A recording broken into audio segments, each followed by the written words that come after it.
নমস্কার বন্ধুরা, বাংলার বাগানে আপনাদেরকে স্বাগত। আপনারা সবাই নিশ্চয়ই ভালো আছেন, আর গাছকে ভালো রাখার জন্য আপনাদেরকেও ভালো থাকতে হবে। দেখুন, আপনাদের সবার প্রিয় বাংলার বাগানে এই যে রক্তগাঁদা বলে যে ফুলগুলি, বা অনেকে কাশিগাঁদাও বলে, এই ফুলগুলি কিন্তু অলরেডি ফুটতে শুরু করে দিয়েছে। দেখেন, যদিও গাছগুলি একটু লেটে লাগানো হয়েছে আমার, কেননা এবার চারা পেতে আমার অনেক দেরি হয়ে গিয়েছিল, সেই জন্য কিন্তু একটু লেট হয়ে গেছে, সেজন্য বিশেষ ঝাঁকড়া করতে পারিনি। তবুও বেশ মোটামুটি ভালোই ফুল এসেছে, কিন্তু দেখতে কিন্তু বেশ দুর্দান্ত লাগছে। আর কালারগুলি দেখেন, ডিপ একদম, মানে রক্ত পুরো একদম ডিপ ব্লাড কালার আর কি যাকে বলা হয়। রক্তগাঁদা নামটা ওই জন্যই হয়েছে, কেননা প্রত্যেক বিষয় বা বস্তু নামকরণের সার্থকতা থাকে, আপনারা সবাই জানেন নিশ্চয়ই। তো ঝাঁকড়া করতে না পারলেও মোটামুটি ভালো ফুল এসছে, সাইজগুলি কিন্তু ভালো এসছে, রঙটা তো আপনাদেরকে বললাম দুর্দান্ত কালার এসছে। তো ফুলগুলি শুকিয়ে গেলে কেটে রেখে দেবো বীজ করার জন্য নেক্সট ইয়ারে, কেননা নার্সারিতে অনেক সময় লেগে যাচ্ছে, দেরি হচ্ছে আর কি ফুলের চারা পেতে।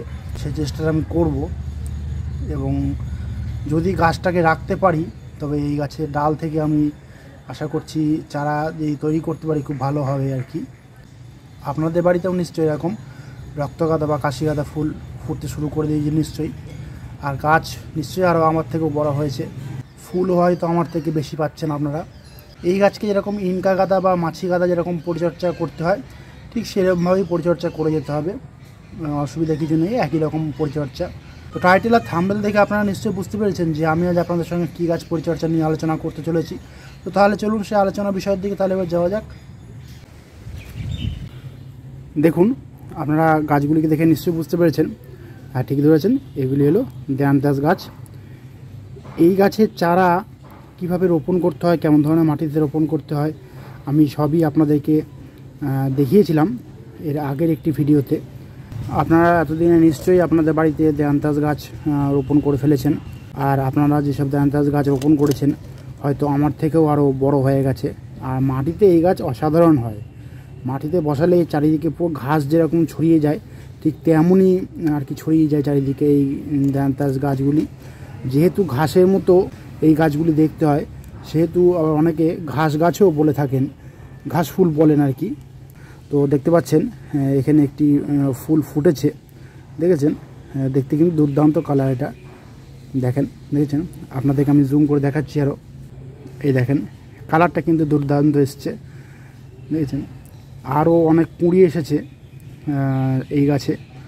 তো এই গাছকে আপনারা যখন প্রথম পর্যায়ে রোপণ করবেন, তারপরের স্টেপে আপনারা কীভাবে পরিচর্যা করবেন, কীভাবে গাছগুলিকে এত বড় ঝাঁকড়া করবেন, কীভাবে দ্রুত বৃদ্ধি করবেন, কীভাবে ফুল যখন ফুটবে তখন বেশি সংখ্যক ফুল পাবেন, ফুলের রঙটিও বেশ দুর্দান্ত, মানে একদম স্পষ্ট হবে ফুলের রঙটি ফোটাতে আপনারা পারবেন, সেই বিষয় নিয়ে আমি আজ আপনাদের সঙ্গে আলোচনা করব। তো প্রথমেই আমি আপনাদেরকে বলছি এই গাছ আপনারা কেমন পটে রোপণ করবেন। আমি আগেও বলেছিলাম, আপনারা পিটুনিয়া যেরকম আপনারা থালা পটে আর কি বসান, সেরকম পটে যদি রোপণ করেন তাহলে খুব ভালো হয়। এই গাছ মানে বিস্তার লাভ করে খুব বেশি, তাহলে খুবই আর কি মানে ভালো সংখ্যায় ফুলটা পাওয়া যায়। সেরকম যদি পটে রোপণ করতে পারেন খুবই ভালো হয়। আর মাটিতে যদি লাগিয়ে দেন পুরো লনের মতো হয়ে যাবে আর কি। আর এই গাছটি কীভাবে আপনারা খুব দ্রুত ঝাঁকড়া করবেন বা ঝাড় করবেন, আমি আপনাদেরকে সেই গোপন পদ্ধতি কিন্তু দেখিয়ে দিচ্ছি। দেখেন, আমার তো চন্দ্রমল্লিকা গাছ তো পিঞ্চিং করি, ঠিক একই রকমভাবে এই গাছে যখন প্রথম ফুল ফুটবে তখন কিন্তু সেই ফুলের মায়া ত্যাগ করতে হবে আমাদেরকে, কারণ ফুলের মায়া ত্যাগ না করলে এই গাছটিকে আমরা ঝাড় করতে পারবো না। যেখান থেকে কুঁড়ি ফুটেছে সেখান থেকে কিন্তু এরকমভাবে কেটে দেবেন, তাহলে দেখবেন এখান থেকে কিন্তু নতুন নতুন কাণ্ড ছাড়বে এবং গাছগুলিও বেশ দ্রুত ঝাঁকড়া হবে। এইভাবে কেটে কেটে দেবেন, কারণ না কাটলে কিন্তু এই গাছকে দ্রুত আমরা ঝাঁকড়া করতে পারবো না, আর ঝাঁকড়া না করলেও কিন্তু বেশি সংখ্যায় ফুল আমরা কিন্তু পাবো না এই গাছ থেকে। এই কথাটা আপনারা মাথায় রাখবেন, এইভাবে পিঞ্চিং মতো করে দেবেন। অবশ্যই কিন্তু এই কাজটা করবেন আপনারা। এই দেখেছেন, আমি আপনাদেরকে দেখানোর সুবিধার্থে এই কাজটা করছি। আমি এই দুটি গাছে একটি ব্রাঞ্চে তিনটি ব্রাঞ্চ আমি রেখে দিচ্ছি আপাতত, কারণ ফুলটা দেখব যে কী রঙের সুন্দর ফুল হয়। এটা যেমন ফুল দেখলাম, ঠিক একই রকমভাবে ফুল দেখে তারপরে কিন্তু আমি পিঞ্চিংটা করে দেব। এরপরে আসি, এই গাছকে এই পরিস্থিতিতে দাঁড়িয়ে আপনারা কী খাবার দেবেন। দেখুন একদম ফার্স্ট স্টেপে যখন আমি বসিয়েছিলাম তখন কিন্তু কোনো খাবার আমি দিইনি এবং খাবার দেওয়ার কথাও কিন্তু আমি বলিনি। এরপরে দ্বিতীয় স্টেপে এসে এই গাছকে কিন্তু খাবার আমাদেরকে দিতেই হবে, কারণ খাবার না দিলে এই গাছের বৃদ্ধি কিন্তু এরকম খুব একটা ভালো আসবে না এবং ফুল যখন ধরবে রঙটাও ঠিক ভালো মতো পাবো না আমরা, ফুলের সংখ্যাটাও কমে যাবে। তো প্রথমেই বলি, এই গাছে কিন্তু আমাদেরকে রুটিন করে খোল ভেজানো জলটা কিন্তু দিয়ে যেতে হবে, তাহলে কিন্তু এই গাছের এরকম বৃদ্ধি বা ঝাঁকড়া হবে এবং ঝাঁকড়া করা যাবে আর কি যাকে বলা হয়। তা নাহলে কিন্তু বৃদ্ধি করা যাবে না, ঝাঁকড়া খুব একটা করা যাবে না। এবং পাতাগুলি দেখেন পুরো ঝাঁ চকচকে সবুজ রয়েছে, দেখেছেন আপনারা, দেখে নিশ্চয়ই বুঝতে পারছেন। তো খোল জলটা আপনারা কতদিন অন্তর দেবেন? খোল জলটা আপনার অন্তত মিনিমাম 5 থেকে 7 দিন অন্তর আপনারা দিয়ে যাবেন। খোল জলটা যখন দেবেন একটু পাতলা করে দেবেন, এখন একটু মোটা করে দেওয়া দরকার নেই। ফুল যখন ধরবে একটু গাছে তখন একটু মোটা করে দেবেন আপনারা এই গাছে, তাহলে সুবিধা হবে, তাহলে গাছ ভালোভাবে নিতে পারবে। এখন একটু পাতলা করে দিতে পারলেই গাছটা ভালোভাবে নিতে পারবে খোল জলটাকে, সুবিধা হবে এদের ক্ষেত্রে আর কি। খোল জলটা আপনারা দিলেন। আর করবেন কি, যেহেতু আমি পিঞ্চিং করে দিলাম, আমাদের নতুন ব্রাঞ্চ দরকার, গাছটিকে ঝাঁকড়া করা দরকার, আপনারা ডিএপি আপনারা জলে গুলে আপনারা দিতে পারেন, বা আপনারা 6 ইঞ্চি টবে বা 4 ইঞ্চি টবে যদি বসিয়ে থাকেন, সে টবের মাপ অনুযায়ী কিন্তু টবের কাঁধ বরাবর 6টি বা 4টি দানা আপনারা দিয়ে দেবেন। যদি মাটিতে বসিয়ে থাকেন তাহলে গাছের গোড়া থেকে অন্তত মিনিমাম 1 বিঘে মতো দূরে আপনারা একটু খুঁড়ে খুঁড়ে ডিএপির দানাটাও দিয়ে দিতে পারেন। ওই 5-6টির মতো দানা দিয়ে দিলেই হবে, অসুবিধা নেই। আর যাদের টাইম নেই তাদেরকে বলবো কি, তারা 1 লিটার জলে মিনিমাম 10 থেকে 12টি মতো দানা ভিজিয়ে নিয়ে আপনারা এই গাছের গোড়াতে দিয়ে দিতে পারেন, কোনো অসুবিধা হবে না। এছাড়াও আপনারা খোল জলের সঙ্গে মিশিয়েও কিন্তু দিতে পারেন, একই কাজ হবে। তো আমি মোটামুটি খোল জলের সঙ্গে মিশিয়েই দিই, কাজটা একই রকম হয়, ফলটা ভালোই পেয়েছি আর কি, এতগুলো ব্রাঞ্চ আর কি বের করতে পেরেছি এই গাছ থেকে। খোল জল এবং ডিএপি তো গেল, এই সঙ্গে সঙ্গে আরেকটা কাজ করবেন কি, আপনারা সমরেশীয় যে এনপিকে অর্থাৎ ফোলিয়ার স্প্রে, আমি কথাটা বলছি ফোলিয়ার স্প্রে, সেটা 19-19 হতে পারে বা 20-20 হতে পারে।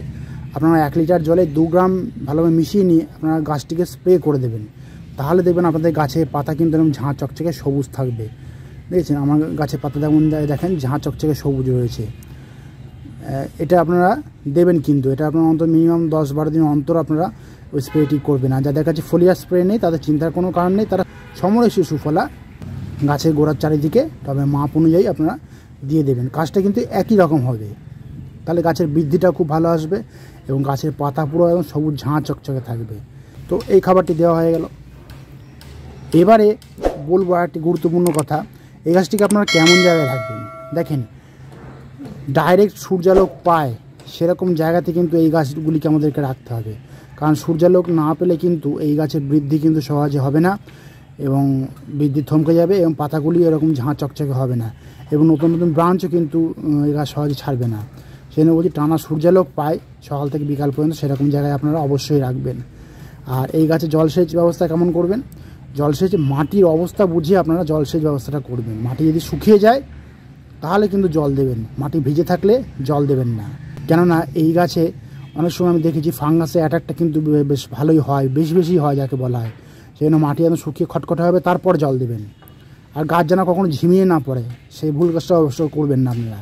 এরপরে আমি আরেকটি কথা আপনাদেরকে বলবো, যে কথাটি একটু মন দিয়ে শুনবেন আপনারা।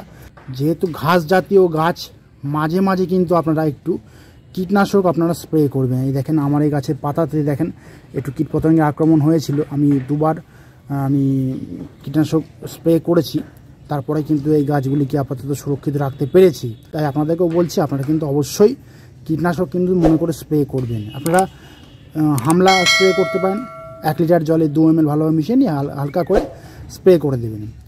তার 10 থেকে 15 দিন পরে আবার আপনারা কাকাটা স্প্রে করতে পারেন, কোনো অসুবিধা নেই, তাহলে গাছ সুরক্ষিত থাকবে।